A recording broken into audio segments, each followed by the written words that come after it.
sometimes you'll see these influencers that are shooting a podcast or something in a studio, in a set that looks like, really cool place. And your immediate thought is that's their studio, they own it, or they're shooting that in a room that they have in their beautiful home and they have people come to them and that's their studio, like having a home office. And for many, that's true.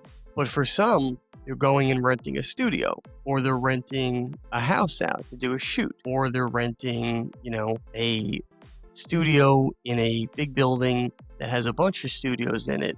And there's many content creators in the same building, all shooting their podcasts or whatever in their individual studio rooms. There are things that exist where you can go and you can rent all different types of studios, all different types of spaces with different functionalities. It could be a huge vacant open warehouse to film a full production and put up green screens and everything. And then it could be just an office that's already pre-designed and it's set up like a set, the couches and the chairs and all that stuff and the plants in the background, and it's a preset stage. And then, not that there's anything wrong with that.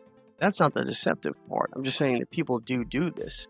The deceptive part comes in when it contradicts what your content claims to be about. It does happen with influencers online. It could be like a realtor who's pretending that they have a listing on the market and they're trying to get people to think that they do a lot of big homes and they sell a lot of big homes, and they could be there hosting a open house, but they're hosting it so they're likely a buyer's agent looking for buyers.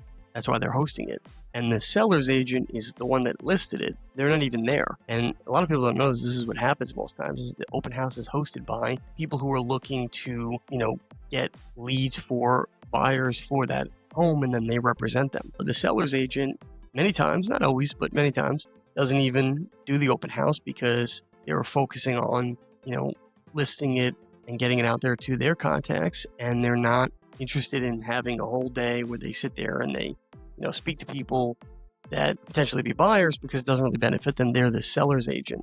So it could be somebody who is online as a real estate agent, and they're showing a mansion that's beautiful and they're saying, got this listing and blah blah blah, come down, check it out. And you will think, wow, this person has that listing, they that's $1 million listing or $2 million listing, and their commission check is going to be huge, and they must be a big time real estate agent, when in actuality they're actually just a buyer's agent that has no affiliation with the listing other than they're trying to procure a buyer for that listing.